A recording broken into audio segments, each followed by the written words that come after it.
I just wanted to change my direct deposit. That's it. You think it's going to take 2 minutes? Then the login fails, or the code never comes, or you call Social Security, sit on hold forever, and still end up with no real answer. Now your brain starts spiraling. Is my money going to the wrong account? What if my next payment disappears? And that stress makes sense, because this is not some random account password. This is rent, groceries, medication. This is your Social Security money.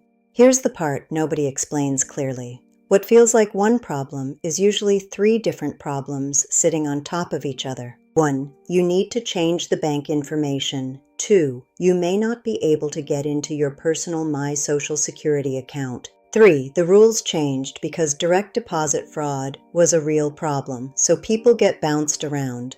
Sign in here, call there, get a code, maybe visit the office. And when you're already stressed, that does not feel like help. It feels like a maze. So here is the clean answer. If you receive Social Security Retirement, Survivors, or SSDI, start with your personal My Social Security account. For many people, that is the simplest path.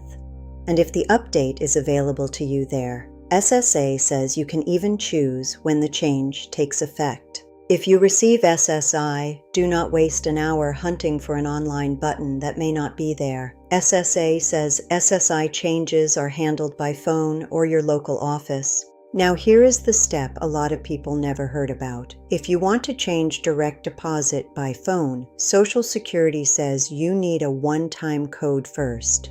You get that at ssa.gov PIN, then you call 1-800-772-2213 and give the code to the representative.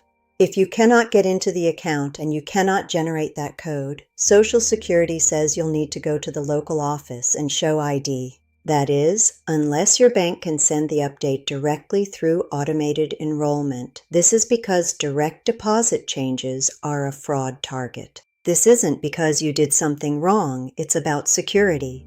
Now this is where people really panic. Sometimes the old bank account is already closed, so the payment does not land, it gets sent back. SSA's policy says that when a payment comes back and there's no new info on record, future payments may be suspended.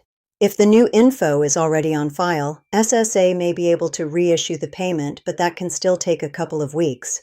Picture Linda at the kitchen table. She changed banks and thought, I'll knock this out before lunch. She had the routing and account numbers.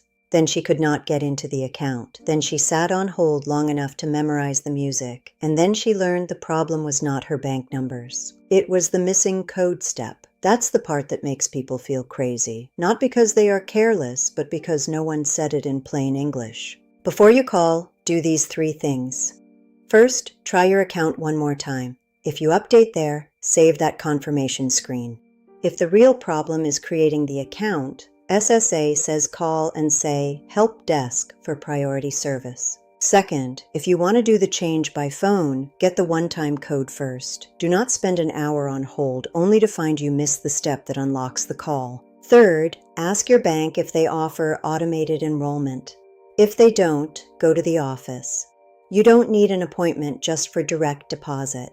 Wait times are usually shorter in the morning, later in the week, and later in the month. And if travel is hard because you are disabled or homebound, ask Social Security for an accommodation. So here is the bottom line. If this turned into a mess, that does not mean you failed. A lot of the stress comes from one blocked login or one missing PIN. If this happened to you, comment bank below and tell me what part got you stuck. And subscribe for calm, clear Social Security help without the fog. Start with account access, then the code, then the right next step.